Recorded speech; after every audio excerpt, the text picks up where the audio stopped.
যে ২ জন শিক্ষককে বহিষ্কার করা হলো, তাদের জন্য আমার খুবই খারাপ লাগছে সেটা বলব না। কিন্তু যে ভিডিওটা ভাইরাল হয়েছে সেখানে আমি যতটুকু দেখলাম, সেখানে আল্টিমেটলি হচ্ছে নেকআপ পরা মেয়েটি হচ্ছে একটি পরীক্ষা দিচ্ছে। পরীক্ষার হলে আ যদি সশরীরে সে যদি উপস্থিত থাকতো, তখন হচ্ছে সে যদি তার মুখ দেখাতে না চাইতো বা তাকে আইডেন্টিফাই করার জন্য অ্যাকচুয়ালি টিচারদের কিন্তু প্রয়োজন হয় যে আমার কোন স্টুডেন্ট আ পরীক্ষা দিচ্ছে না, ওই স্টুডেন্টের জায়গায় অন্য কেউ পরীক্ষা দিচ্ছে। তো সেইজন্য তো অবশ্যই এটা নীতি এবং নৈতিকতা এবং রুলসের জায়গা থেকে এটা কারেক্ট যে হচ্ছে সেই মেয়েটি অবশ্যই তার চেহারা দেখানোটা উচিত ছিল।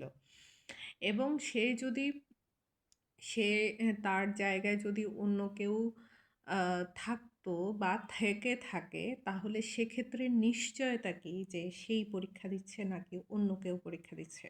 এখন ধরুন একটা ইউনিভার্সিটি ক্লাসরুমে ২-৩০০ স্টুডেন্ট থাকে। তো ২-৩০০ স্টুডেন্টের যদি একসাথে পরীক্ষা হয়, তখন আপনি টিচার হিসেবে আপনি কয়জনকে চিনবেন বা কয়জনকে জানবেন? তো সেই জায়গা থেকে যদি ওই না মহিলা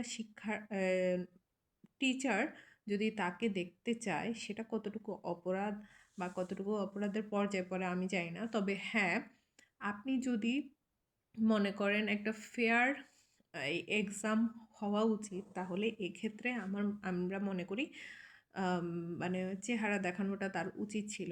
সেক্ষেত্রে আমরা উদাহরণ দিতে পারি বিভিন্ন সরকারি পরীক্ষাগুলোতে। কিছুদিন আগেও আম আ প্রাইমারি স্কুলে আপনারা দেখেছেন ৪৮ জন পরীক্ষার্থী হচ্ছে তারা কানে হচ্ছে তাদের পরীক্ষার ওই যে ডিভাইস পাওয়া গেছে। তারা হচ্ছে আম আ ডিভাইসের মাধ্যমে পরীক্ষা দিয়ে তারা হচ্ছে উত্তীর্ণ হওয়ার জন্য তারা ওই পরীক্ষাগুলো দিচ্ছে এভাবেই। হ্যাঁ, ফ্রড করে। তো এগুলো যে শুধু সেখানে হয় তা কিন্তু না। পাবলিক বিশ্ববিদ্যালয়গুলোতে হয়। যেমন আ ধরুন যেগুলোতে অনেক সময় ট্রাইবরা আ আমি তাদেরকে ছোট করার জন্য বলছি না এবং অনেক ক্ষেত্রে হচ্ছে এই পরীক্ষাগুলোতে তার জায়গায় হচ্ছে আইডি কার্ড চেঞ্জ করে নকল করে হচ্ছে অন্য কাউকে পাঠিয়ে দেয়। হ্যাঁ? তো সেক্ষেত্রে হচ্ছে আইডেন্টিফিকেশনের জন্য ও এত লং প্রসেস করা হয় যে ১ ঘন্টা আগে পরীক্ষার হলে ঢোকা এবং ০.৫ ঘন্টা পরে হচ্ছে তাদের পরীক্ষার জন্য হচ্ছে প্রিপারেশন নেওয়া এবং তাদেরকে তদারকি করা, ঠিকভাবে আ আসল পরীক্ষার্থী পরীক্ষা দিতে এসছে কিনা। এই ফ্রডগুলো আজকের নতুন না। এই ফ্রডগুলো হচ্ছে গত ১০ থেকে ১৫ বছর, ২০ বছর ধরে এই ফ্রডগুলা হয়ে আসছে। যারা সাধারণ শিক্ষার্থীরা বিব্রত বোধ করে এবং তাদের জন্য একটা হুমকি স্বরূপ হয়ে ওঠে। তো ভর্তি পরীক্ষাগুলোর মধ্যে এটা খুব বেশি দেখা যায়। চাকরি পরীক্ষা গুলোতেও সেম দেখা যায়। অনেক দালাল এবং এজেন্টরা এই কাজগুলোতে সহযোগিতা করে থাকে এবং এর সহযোগিতার জন্য মোটা অঙ্কের টাকাও নিয়ে থাকে এবং এটা খুবই একটা অনৈতিক এবং এটা জন্য বিশেষ করে হচ্ছে আমাদের শিক্ষা ব্যবস্থার মান হচ্ছে আ খারাপের দিকে যাচ্ছে দিন, দিন। কারণ আপনি দেখুন একটা স্টুডেন্ট যখন সে মানসিকভাবে ডিসাইড করে থাকে যে আমি নকল করে পরীক্ষা দিব, তখন তার আর পড়াশোনাটা ওরকম হয় না, ওরকম প্রিপারেশন হয় না। তখন সে যখন নকল করে পাস করে এবং পাস করার পর সে কিন্তু আল্টিমেটলি আমাদের জন্য আম অ্যাসেট হয়ে উঠতে পারে না। তো অ্যাসেট যদি না উঠে যায় তার কাজের ক্ষেত্রে বা কর্মক্ষেত্রে গিয়ে সে কিন্তু তেমন একটা ভালো কিছু করতে পারে না। আসলে শিক্ষাটা কিসের জন্য? শিক্ষাটা হচ্ছে যে তার নিজের জীবনবোধ এবং জ্ঞানবোধকে বৃদ্ধি করার জন্য। সেখানে যদি সে গিয়ে যদি নকল করে এবং সেখানে গিয়ে যদি সে ফ্রড করে, তাহলে তার বাকি জীবন কিভাবে যাবে ওটা আমার বুঝে আসে না। তো আমি সেক্ষেত্রে মনে করি এটা আমি স্ট্রংলি হচ্ছে যে এটা আ করতেছি যে এটা ঠিক হয়নি। হুম, সেটা ধর্মীয় দৃষ্টিকোণ থেকে না দেখে আমাদের হচ্ছে শিক্ষকদের প্রতি আরো সহনশীল হওয়া উচিত। কারণ তারা এখনো পর্যন্ত এত কিছু হওয়ার পরেও তারা এখনো পর্যন্ত স্টুডেন্টদের কাছাকাছি যেতে চাচ্ছে এবং স্টুডেন্টদের ভালোবেসেই কিন্তু তারা শিক্ষা প্রতিষ্ঠানে অংশগ্রহণ করছে।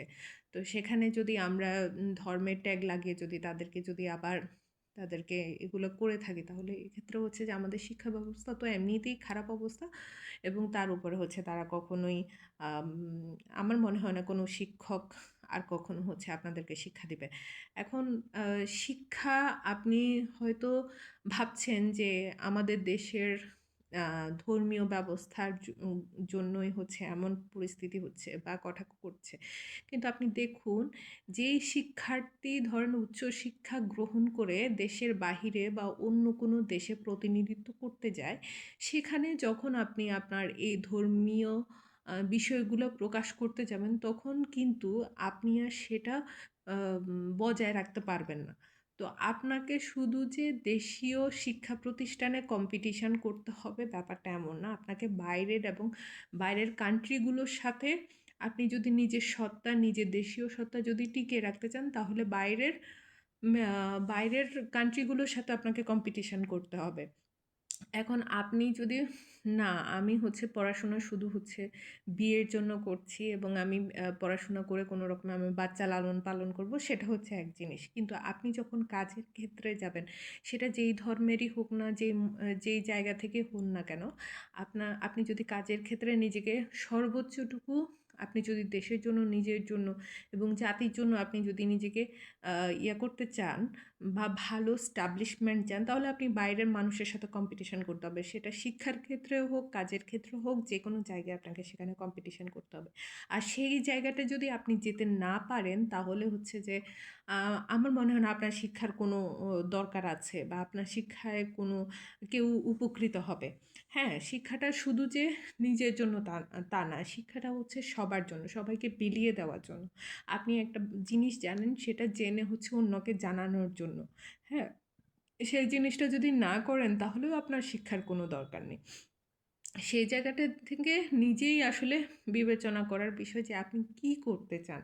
হ্যাঁ, ধর্ম ধর্ম দিয়ে কখনো কাউকে বিচার করা আমি মনে করি না এটা ঠিক, এবং যার যার ধর্ম সে পালন করবে, এবং যার যার ধর্মীয় আচরণ বোধ আছে সেটা তার মধ্যে যতটুকু সংযত রেখে অন্যকে সম্মান করা যায়, সেটা হচ্ছে সবচাইতে বড় মানবিক, এবং সবচাইতে বড় হচ্ছে মূল্যবোধ, এবং হচ্ছে নিজেকে ওই পর্যায়ে নিয়ে যাওয়াটা একটা হচ্ছে অধিক জ্ঞানের অধিকারী একজন মানুষ বলা হয়। তাকেই সবাই পছন্দ করে এবং তাকেই সবাই মানার চেষ্টা করে, এবং তাকে একদম উচ্চমার্গীয় একজন ব্যক্তি হিসেবে সবাই সম্মান করে থাকে। তো আপনি বিবেচনা করুন আপনি কোন জায়গায় নিজেকে এস্টাবলিশ করবেন। যদি আপনি সেটা যদি করতে না পারেন, তাহলে হচ্ছে আল্টিমেটলি হচ্ছে আমার মনে হয় না আপনার কোনো শিক্ষার দরকার আছে, জ্ঞানের দরকার আছে। যেখানে আপনি শুধু ধর্মকে ব্যবহার করে আপনি হচ্ছে শিক্ষাকে প্রশ্নবিদ্ধ করতে চাচ্ছেন। তো সেই জায়গা থেকে আপনি কতটুকু নিজেকে এগিয়ে নিয়ে গেছেন। হ্যাঁ, সেখানে ধর্মটা বড় বিষয় না। আমি কারো কাছে ধর্মীয় শিক্ষা নিব না কি শিক্ষা নিব, সেটা হচ্ছে একান্ত নিজস্ব ব্যাপার। নিজস্ব একটা জায়গা। ধর্মের জায়গাটা হচ্ছে নিজের একান্ত খুবই শ্রদ্ধেয় এবং খুবই হচ্ছে আত্মিক একটা জায়গা। যেমন হচ্ছে যে আমি আমার গডের সাথে আমি হচ্ছে কানেকশান তৈরি করব, সেটা হচ্ছে আমার আর গডের মাঝখানে অন্য কেউ থাকবে না। সেই জায়গায় আমি হচ্ছে যে আরেকজনকে কটূক্তি করব বা আরেকজনকে খারাপ কথা বলব, খারাপ করব, এটা করে কিন্তু না, নিজেকে অসম্মান করা, নিজেই নিজের মানে গডকে অসম্মান করা। তো আমার যতটুকু উচিত, আমার হচ্ছে আত্মার জায়গা, আমার হচ্ছে যে ওই আধ্যাত্মিক জায়গাটাকে আমার নিজের মধ্যে রেখে আমি কিভাবে অন্যকে আমার হচ্ছে গডের মাধ্যমে আমি সম্মান প্রদর্শন করতে পারবো, যতটুকু সম্মান প্রদর্শন করতে পারবো, আমি মনে করি যে সেই জন্য আমার গডও আমার উপরে স্যাটিসফাইড থাকবে, এবং তিনি হয়তোবা তিনিও সেটি চান। তো সবাই ভালো থাকবেন। তো আমি মনে করি যে সবার শুভ বুদ্ধির উদয় হোক, এই কামনা করছি। ধন্যবাদ।